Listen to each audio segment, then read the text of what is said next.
এই একটা ম্যাট্রিক্স দিয়েছে আমাদের এ মাইনাস এ ট্রান্সপোজ, ম্যাট্রিক্সটা কীভাবে বের করতে বলেছে। তাহলে এ ম্যাট্রিক্স যদি আমাদের 2 3 4 5 হয়, তাহলে এ ট্রান্সপোজ হবে আমাদের, এ ট্রান্সপোজ হলে আমরা রোগুলোকে কলম দিই, মানে এই রোটা ধরে নিচে আসবে, তাহলে এখানে 2 3 2 3 হবে, আর 4 5, এটা হচ্ছে এটা এ ট্রান্সপোজের মান। তার মধ্যে বের করতে বলেছে এ মাইনাস এ ট্রান্সপোজ, মানে এই টার্মগুলো থেকে এই টার্মগুলো বিয়োগ হবে, মানে 2 এর থেকে যদি আমরা বলি 2 এর থেকে 2 বিয়োগ হবে, 3 এর থেকে 4 বিয়োগ হচ্ছে, 4 এর থেকে 3 বিয়োগ হবে, আর 5 এর থেকে 5 বিয়োগ হবে।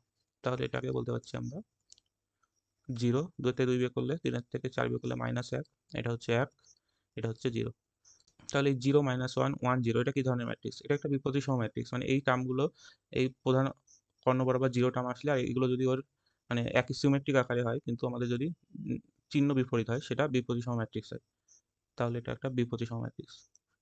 আর এইভাবে না বুঝতে পারলে আমরা প্রথমে এর ট্রান্সপোজটা বের করব, মানে এ মাইনাস এ ট্রান্সপোজের ট্রান্সপোজ।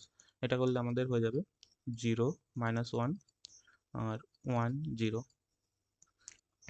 এখান থেকে মাইনাস কমন নিলে পাচ্ছি এটা 0 -1, এটা 1 0।